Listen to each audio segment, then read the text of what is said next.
नमस्कार, स्वागत है आपका आज के इस सीरीज में। आज हम लुसेंट का सीरीज हिस्ट्री स्टार्ट करने जा रहे हैं। हिस्ट्री सब्जेक्ट को लेकर चलेंगे और तीनों, जैसे हिस्ट्री को 3 पार्ट में हम डिवाइड करते हैं। तो एंशिएंट हिस्ट्री, सबसे पहले अगर इतिहास को हम बांटते हैं 2 भागों में, तो हम 2 भाग में बांटेंगे। एक भारत का इतिहास हो जाएगा और दूसरा विश्व का इतिहास हो जाएगा, ठीक है। उसके बाद भारत का इतिहास अगर हम देखते हैं तो 3 types of ancient history, Indian history.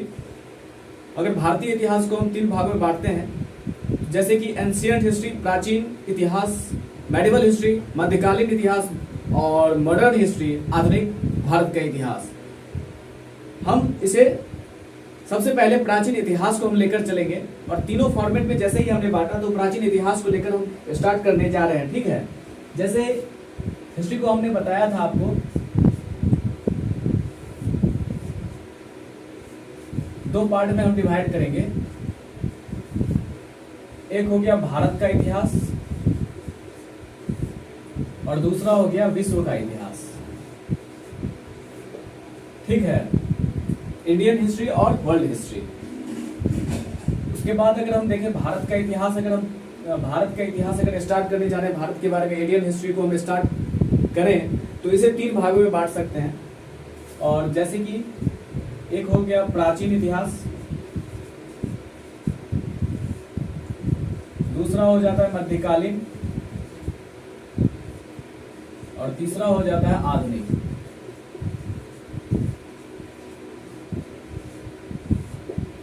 ठीक है। 3 भागों में बांटेंगे, प्राचीन इतिहास एंशिएंट हिस्ट्री और मध्यकालीन इतिहास मध्यकालीन भारत का इतिहास, तो ये मेडिवल हिस्ट्री, और ये हो गया मॉडर्न।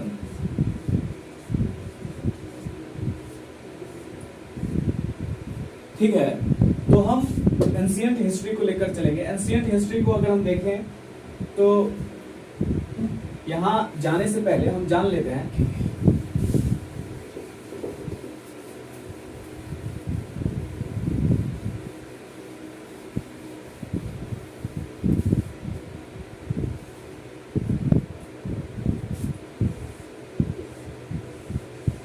तो हम भारत की बात कर लेते हैं, ठीक है।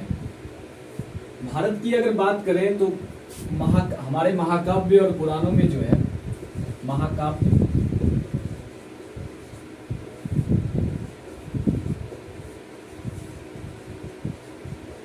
पुराणों में चर्चा किया गया है भारत का, यानी कि भारतवर्ष की चर्चा करी गई है।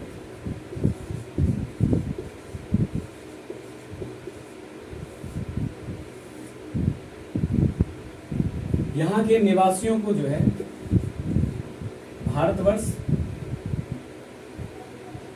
में रहने वाले जो लोग होते थे उनके निवासियों को क्या कहा जाता था? भारतीय कहा जाता था, ठीक है, या भारत के संतान, भारत की संतान, भारत की संतान कहा जाता था, ठीक है। हमारे महाकाव्य पुराणों में वर्णित है भरत के नाम से। वैसे कहा जाता है भरत के नाम से जो है भारत नाम पड़ा था और भारत का चर्चा किया गया है और भारतवर्ष के रूप में विख्यात, और भारत में रहने वाले निवासी को भारतीय और भारत का संतान कहा गया है, ठीक है। उसके बाद आप सुनते होंगे इंडिया।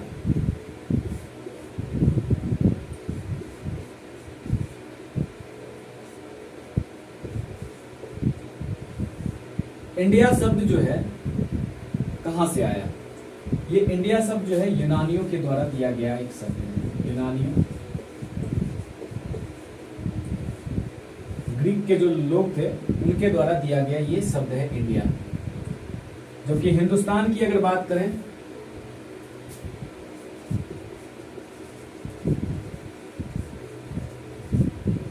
हिंदुस्तान शब्द मुस्लिम इतिहासकार के द्वारा दिया गया है, ठीक है।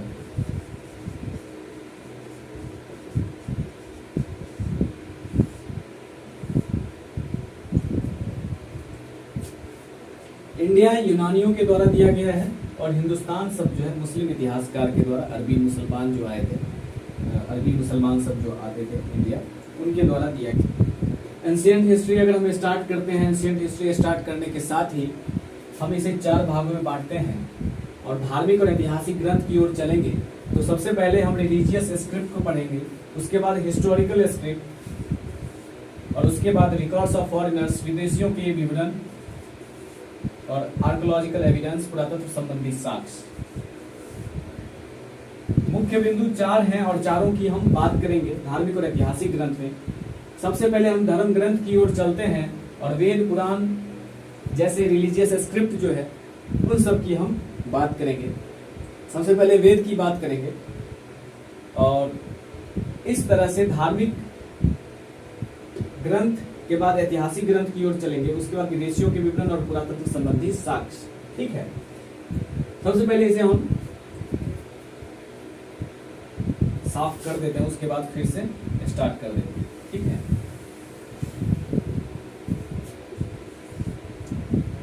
तो सबसे पहले हम धर्म ग्रंथ की बात अगर करते हैं, रिलीजियस स्क्रिप्ट की चर्चा अगर करते हैं, ठीक है, जैसे कि हमने आपको बताया था कि रिलीजियस स्क्रिप्ट, हिस्टोरिकल स्क्रिप्ट और रिकॉर्ड्स ऑफ फॉरेनर्स और एविडेंस, पुरातत्व संबंधी आर्कोलॉजिकल एविडेंस जो हैं, उन सब से हम धार्मिक और ऐतिहासिक ग्रंथ की चर्चा करेंगे। और तो रिलीजियस स्क्रिप्ट में जैसे कि धर्म ग्रंथ में जो है, जैसे कि पहला वेद आ जाता है, उसके बाद ब्राह्मण ग्रंथ आ जाता है, उसके बाद पुराण, वेदांत, उपनिषद, स्मृति ग्रंथ, धर्मसूत्र, आरण्यक, जैन एवं बौद्ध साहित्य। ठीक है, जैन एवं बौद्ध साहित्य जो है इसे पहले हम सेट कर देते हैं। और ये जितना भी है वेद, ब्राह्मण ग्रंथ, पुराण, वेदांत, उपनिषद, स्मृति ग्रंथ, आरण्यक, ये सभी वैदिक ग्रंथ हो जाते हैं। ठीक है, ये सभी जितने भी हैं वैदिक ग्रंथ हो जाते हैं, वैदिक ग्रंथ हो जाते हैं, वैदिक ग्रंथ या साहित्य हो जाते हैं, वैदिक ग्रंथ या साहित्य हो जाते हैं। ठीक है, सबसे पहले हम वेद की चर्चा करेंगे। ठीक है, वेद की चर्चा अगर करते हैं तो सबसे पहले अगर देखा जाए तो वेद को 4 भागों में बांटेंगे और वेद सबसे प्राचीन धर्म ग्रंथ के रूप में वेद को ही माना जाता है। सबसे सर्व प्राचीन धर्म ग्रंथ के रूप में किसे माना जाता है? वेद को माना जाता है। इसके संकलनकर्ता जो है महर्षि कृष्ण द्वैपायन वेदव्यास जी हैं। कौन है संकलनकर्ता? महर्षि कृष्ण द्वैपायन वेदव्यास जी हैं। ठीक है, वेद को हम 4 भागों में बांटते हैं, तो उस हिसाब से ऋग्वेद, अथर्ववेद, यजुर्वेद, सामवेद, चार वेद हैं और चारों वेदों को हम बारी बारी से अध्ययन करते हैं। ठीक है,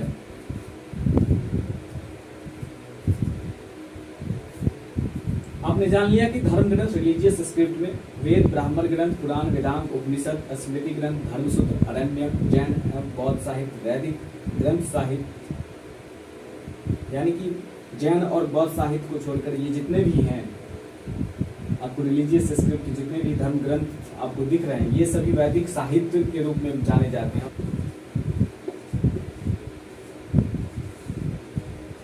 सबसे पुराना,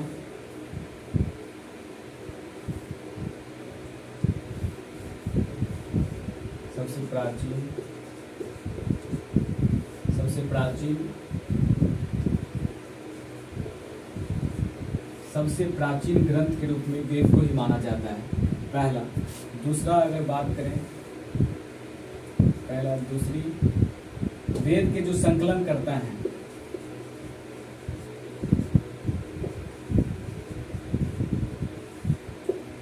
कौन है?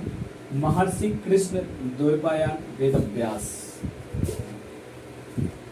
वेद को हम 4 भागों में बांटते हैं, तो पहला हो जाता है ऋग्वेद,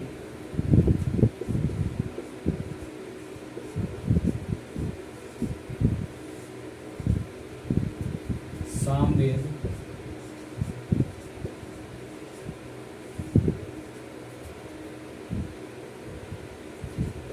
यजुर्वेद, अथर्ववेद।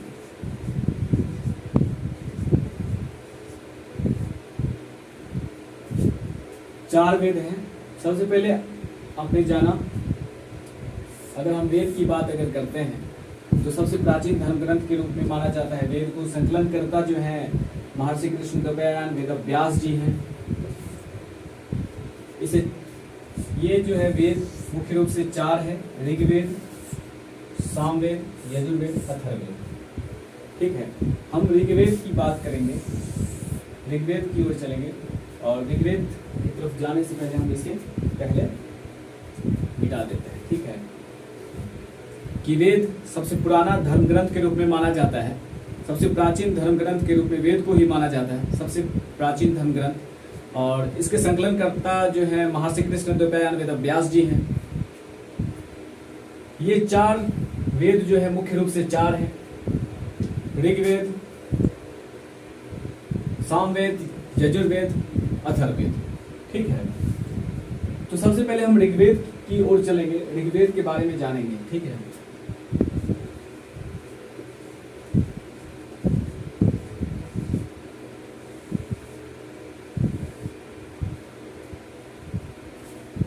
तो हम ऋग्वेद की अगर बात करें तो रचनाओं के क्रमबद्ध ज्ञान के संग्रह को ऋग्वेद कहा जाता है। ठीक है, सबसे पहले जाने ये ऋग्वेद जो है रचनाओं के क्रमबद्ध ज्ञान के संग्रह को ऋग्वेद कहा जाता है।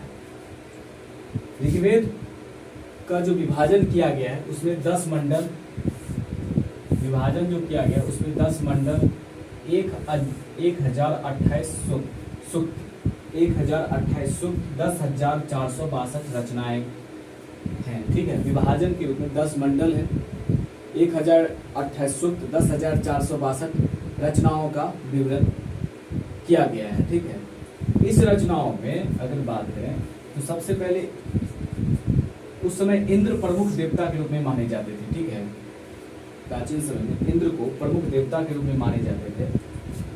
इंद्र और अग्नि का बहुत ही महत्व होता था। इंद्र के लिए 200 शब्दों की रचना की गई है, जबकि अग्नि 250। सबसे ज्यादा अग्नि के बारे में जो है ऋग्वेद में चर्चा किया गया है। ठीक है, 10,462 रचनाएं, 10 मंडल, 1028 सूक्त, 10,462 रचनाएं। और इस ग्रंथ में सबसे ज्यादा चर्चा जो किया गया है उसमें अग्निदेव की 250 और इंद्र के लिए 200 शब्दों की चर्चा, 200 बार चर्चा किया गया है। ठीक है, ऋग्वेद जो पढ़ने वाले होते हैं उन पढ़ने वाले ऋषि को होर्त कहते हैं। ठीक है, ऋग्वेद पढ़ने वाले ऋषि को होर्त कहा जाता है। और अगर चौथा पॉइंट की बात करें तो आर्य की राजनीतिक प्रणाली के बारे में वर्णन मिलता है। आर्य भारत में कैसे प्रवेश किया गया, आर्य की राजनीतिक प्रणाली क्या थी, उन सब की चर्चा जो है ऋग्वेद में मिल जाता है। ठीक है, आर्य की राजनीतिक प्रणाली के रूप में जानकारी जो है ऋग्वेद में हमें मिलती है। ठीक है,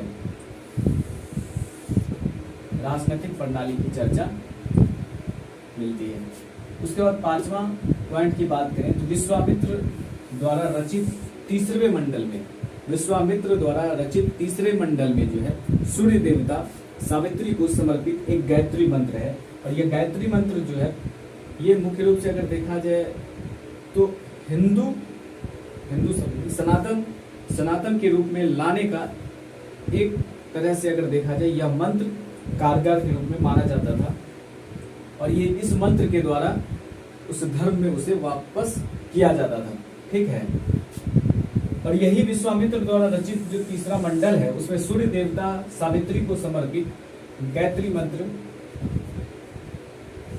सूर्य देवता सावित्री को समर्पित गायत्री मंत्र है, जिसका वर्णन हमें मिलता है इस ऋग्वेद में। ठीक है, विश्वामित्र द्वारा रचित तीसरे मंडल में सूर्य देवता सावित्री को समर्पित एक गायत्री मंत्र है और जिसका वर्णन हमें मिलता है। ठीक है, ये अक्सर ऐसे सवाल सब पूछे जाते हैं। ठीक है, उसके बाद छठे पॉइंट की बात अगर हम करें तो 8वां मंडल में हस्तलिखित रचनाओं की चर्चा की गई है।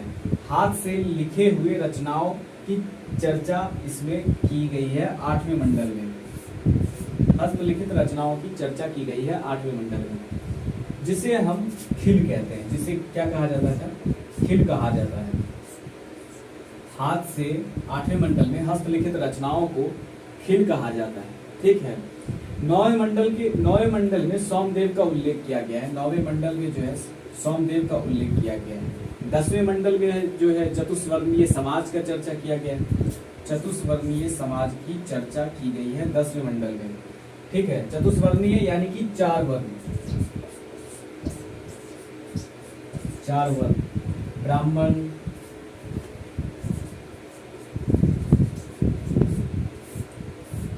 क्षत्रिय, वैश्य, शूद्र। ठीक है, ब्राह्मण, क्षत्रिय, वैश्य और शूद्र, इन चारों का वर्णन जो है चतुष्वर्णीय समाज का जो वर्णन जो है 10वें मंडल में हमें मिलता है। और इनके कर्तव्य का जो उल्लेख है, ठीक है, इनके कार्यों का जो उल्लेख है ये हमें धर्मसूत्र से ज्ञात होता है, धर्मसूत्र से हमें मिलता है। 10वें मंडल में चतुष्वर्णीय समाज का वर्णन मिलता है, चतुष्वर्णीय 4 वर्ण के बारे में जानकारी मिलती है और इसके कर्तव्य जो होते हैं, जो इनके कार्य होते हैं, चारों वर्ण के जो लोग होते हैं इनके जो कार्य होते हैं, जैसे ब्राह्मण का पूजा पाठ, क्षत्रिय का मुख्य पेशा होता था युद्ध, लड़ाई, अपने छत्र को अपने राजनीतिक शक्ति के बल पर उसे बनाए रखना। वैश्यों का दायित्व होता था व्यापार वर्ग का कार्य जो होते हैं, व्यापारी जो होते हैं वो वैश्य वर्ण के होते हैं। शूद्र यानी कि सहायता सबकी, तीनों वर्णों की, और साथ में ये जितने भी कार्य हैं, सेवा कार्य, ये शूद्र के रूप में आ जाए, शूद्र को भार होते थे। वैश्य व्यापारी वर्ग के कार्य करते थे, क्षत्रिय युद्ध जैसे कार्य को संभालते थे, ब्राह्मण पूजा पाठ संबंधित ज्ञान की बात कार्य को संभालते थे। इस कर्तव्य का जो वर्णन है हमें धर्मसूत्र से ज्ञात मिलता है। ठीक है, एक पॉइंट दिया गया है शतपथ ग्रंथ के बारे में। ऋग्वेद सबसे पुराना वेद के रूप में ऋग्वेद है। ऋग्वेद सबसे पुराना ग्रंथ माना जाता है। उसके बाद सबसे पुराना ग्रंथ के रूप में अगर देखा जाए तो एक शतपथ ब्राह्मण का स्थान है, सबसे प्राचीनतम। इसके बाद जो है सबसे प्राचीनतम ग्रंथ के रूप में शतपथ ब्राह्मण का स्थान है। ठीक है, तो ऋग्वेद के बारे में आपने जान लिया। रचनाओं के क्रमबद्ध ज्ञान के संग्रह को ऋग्वेद कहा जाता है। विभाजन 10 मंडल, 1028 सूक्त, 10,462 रचनाएं, जिसमें इंद्र के लिए 200, अग्नि के लिए 250 चर्चा किया गया है, 250 बार चर्चा किया गया, इंद्र के लिए 200 बार चर्चा किया गया। और उसके बाद ऋग्वेद पढ़ने वाले को होर्त कहते, पढ़ने वाले ऋषि को होर्त कहते हैं। आर्यों की राजनीतिक प्रणाली के बारे में हमें जानकारी मिलती है।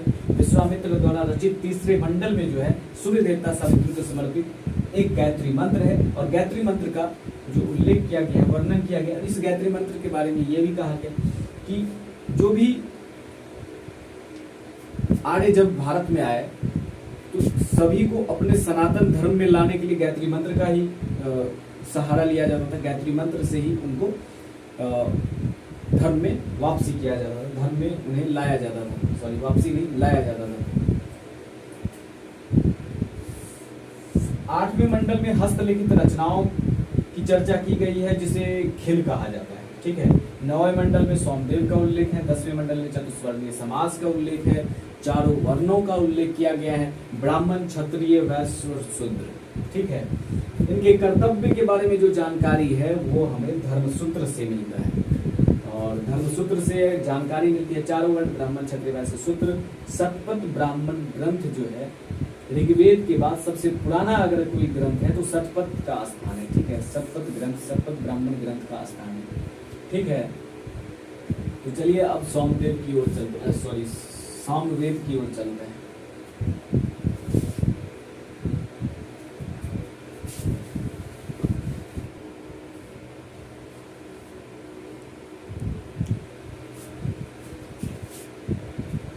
उसके बाद सामवेद की ओर चलते हैं। दूसरा सामवेद, ऋग्वेद के बारे में हमने पढ़ लिया। सामवेद की ओर अगर चलें तो ये गाए जा सकने वाली, यानी कि संगीत के बारे में जो है वर्णन किया गया है सामवेद में। गाए जा सकने वाली रचनाओं की चर्चा की गई है, उसमें बताया गया है, संगीत के बारे में जानकारी दी गई है। तो गाई जा सकने वाली रचनाएं जो होती है वो सामवेद कहलाती है। भारतीय संगीत का जनक भी सामवेद को कहा जाता है, यानी इस ग्रंथ में भारतीय संगीत का जनक के रूप में भी इसे जाना जाता है। इसके जो पाठ्यकर्ता हैं ये उद्रात हैं, ठीक है। सामवेद गाए जा सकने वाली रचनाओं का संकलन है। इसके पाठ्यकर्ता को उद्रात कहा जाता है, ठीक है। भारतीय संगीत का जनक इसे माना जाता है सामवेद को। उसके बाद हम चलते हैं यजुर्वेद की ओर। यजुर्वेद की बात करें तो वैदिक कर्मकांड के नियमों के बारे में, वैदिक कर्मकांड के नियमों की चर्चा की गई है। पाठ्यकर्ता इनके अधर्यु कहलाते हैं और विशेषता दर्द और पद दोनों में है। यजुर्वेद या वैदिक कर्मकांडों के नियम, पूजा पाठ आदि की जो चर्चा है उसमें यजुर्वेद में किया गया है। पाठ्यकर्ता जो इनके हैं, पढ़ने वाले को उद्रात कहते हैं, अधर्यु कहते हैं। और विशेषताओं की बात करें तो यह गद्य और पद, गद्य और पद दोनों में है, ठीक है। दोनों में लिखा गया है। अगर कोई ऐसे भी सवाल आ जाते हैं, कौन ऐसा ग्रंथ है जो गद्य और पद दोनों में है, तो यजुर्वेद है, ठीक है। भारतीय संगीत के जनक के रूप में कौन सा ग्रंथ है, सामवेद है।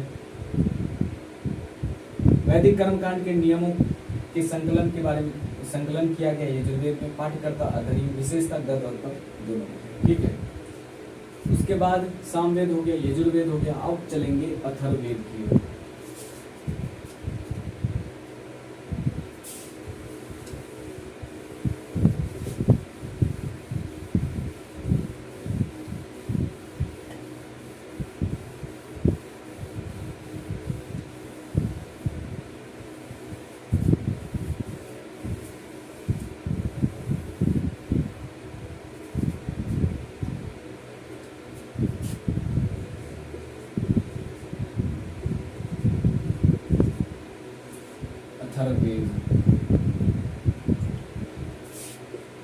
अथर्ववेद की बात करें तो सबसे आधुनिक वेद के रूप में भी इसे माना जाता है।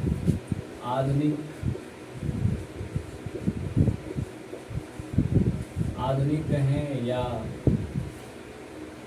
अंतिम में लिखा गया, लास्ट में लिखा गया है, आखिरी रचित वेद माना जाता है। सबसे आखिरी में रचित वेद माना जाता है।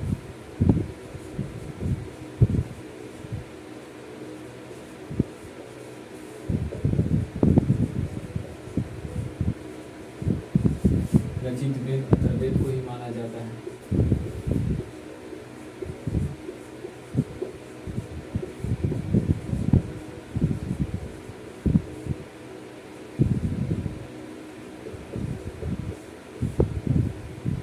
इसके रचयिता जो है अथर्वा ऋषि है। अथर्ववेद की अगर बात करें, आधुनिक वेद के रूप में इसे माना जाता है। आखिर में रचित वेद, लास्ट में ये लिखा गया वेद है। सबसे इसके रचयिता जो है अथर्वा ऋषि है। अगर जानकारी की बात करें, इंफॉर्मेशन की बात करें,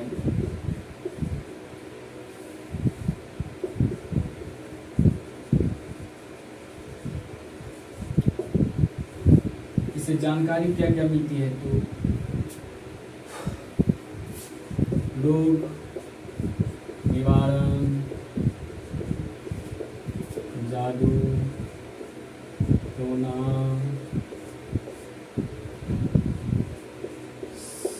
सामान,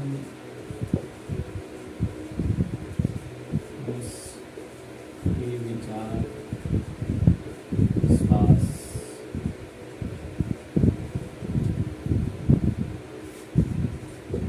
अंधविश्वास।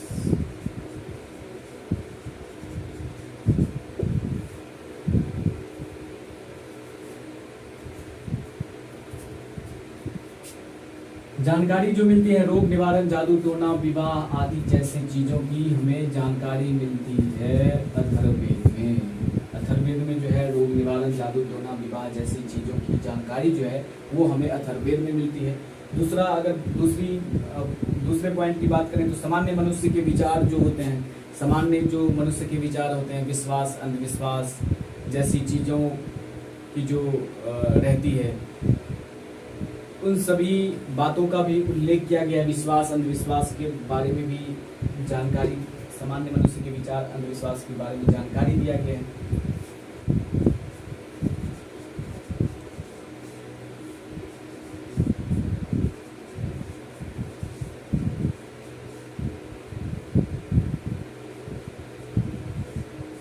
दो पुत्री सभा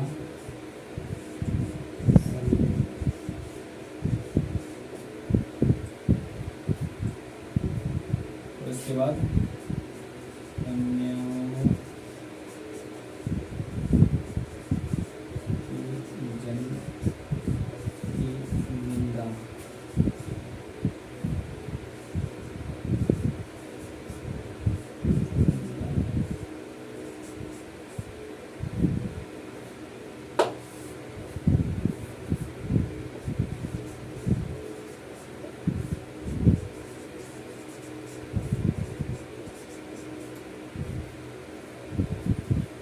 अथर्ववेद की बात करें तो सबसे आधुनिक आखिरी में रचित वेद है। इसके रचयिता अथर्वा ऋषि हैं। इंफॉर्मेशन की बात करें, जानकारी, इससे क्या क्या हमें जानकारी मिलती है, तो रोग निवारण, जादू टोना, विवाह आदि जैसी चीज़ों की जो है हमें इसमें जानकारी मिलती है। और उसके बाद सामान्य मनुष्य के विचारों, विश्वासों और अंधविश्वासों की हमें जानकारी मिलती है। ठीक है। प्रजापति की, इसमें जो है प्रजापति की दो पुत्रियों की चर्चा की गई है, सभा और समिति। ठीक है। सभा और समिति क्या होती है, तो सभा समिति, राजा, किसी भी राज्य के जो राजा होते हैं, सभा और समिति दो, इनके ही बदौलत जो है राजा किसी भी कार्य को अंजाम देते हैं, किसी भी कार्य को करते हैं। सभा और समिति की जो भी विचारें होती हैं, ठीक है, सभा और समिति, ये दो प्रजापति की दो पुत्रियों के बारे में उल्लेख किया गया है। और इसी के हिसाब से जो है राजा का कार्यभार होता था। हर चीज़ मेंटेनेंस करना हो या किसी भी कार्य को लागू करना हो, नियम को लागू करना हो, जो भी हर चीज़ें होती हैं वो सभा समिति के द्वारा ही होती है। ठीक है। इसमें कन्याओं की जन्म की निंदा किया गया है। ठीक है। कन्याओं की, कन्या यानी बेटी, कन्याओं की जन्म की निंदा किया गया है अथर्ववेद में। ठीक है। अगर आपसे पूछे कि किस वेद में कन्याओं की जन्म की निंदा करता है, तो अथर्ववेद में। प्रजापति की दो पुत्रियों का उल्लेख किस वेद में किया गया है, अथर्ववेद में। सभा और समिति, सामान्य मनुष्य के विचारों, विश्वासों, अंधविश्वासों की चर्चा, अथर्ववेद। तो ऐसे करके जो है आखिर में सबसे रचित वेद कौन सा है, अथर्ववेद। इस तरह से हमारा वेद कंप्लीट हो गया है। तो हमने वेद को समझ लिया, वेदांग की ओर चलते हैं। ठीक है। वेदांग, सूत्र साहित्य,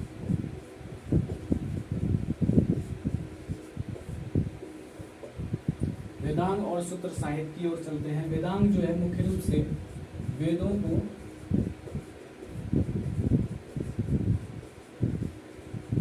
को समझने के लिए वेदांग की रचना की गई है। ठीक है। वेदों को समझने के लिए वेद बहुत बड़े ग्रंथ के रूप में हो जाते हैं, तो वेदांग जो है आसानी से समझ सके। और उसमें संकलन भी, बहुत कठिन शब्दों का भी चर्चा किया गया, तो इस चक्कर में जो है इस हिसाब से वेदांग की रचना की गई, ताकि आसानी हो वेद को समझने के लिए। और वेदांग की रचना की गई है, वेदों को समझने के लिए वेदांग की रचना की गई है।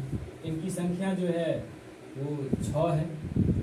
6, इनकी संख्या कितनी है, 6 है। कौन कौन है, तो शिक्षा,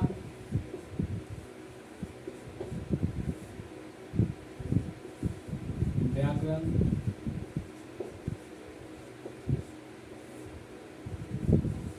शिक्षा, कल्प,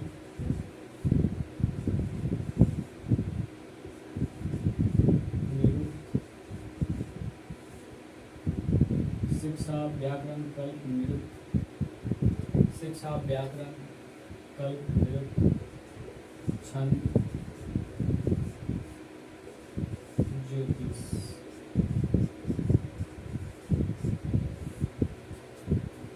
तो इस तरह से 6 वेदांग हैं।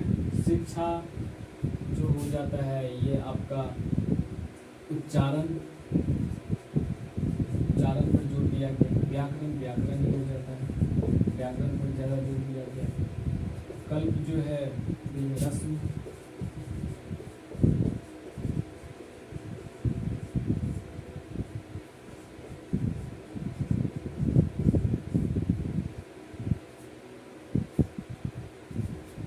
इस तरह से वेदांत की रचना की गई वेदों को समझने की, और इसकी संख्या 6 है। शिक्षा, कल्प, व्याकरण, निरुक्त, छंद, ज्योतिष। शिक्षा, व्याकरण, कल्प, निरुक्त, छंद, ज्योतिष। उच्चारण पर शिक्षा के रूप में उच्चारण पर जोर, व्याकरण में व्याकरण पर जोर, कल्प रस्म और समारोह, निरुक्त शब्दों की उत्पत्ति की ओर ज़्यादा चर्चा किया गया है, शब्दों की उत्पत्ति पर चर्चा किया गया है। इस हिसाब से जो है वेदों को समझने के लिए वेदांत की रचना की गई है।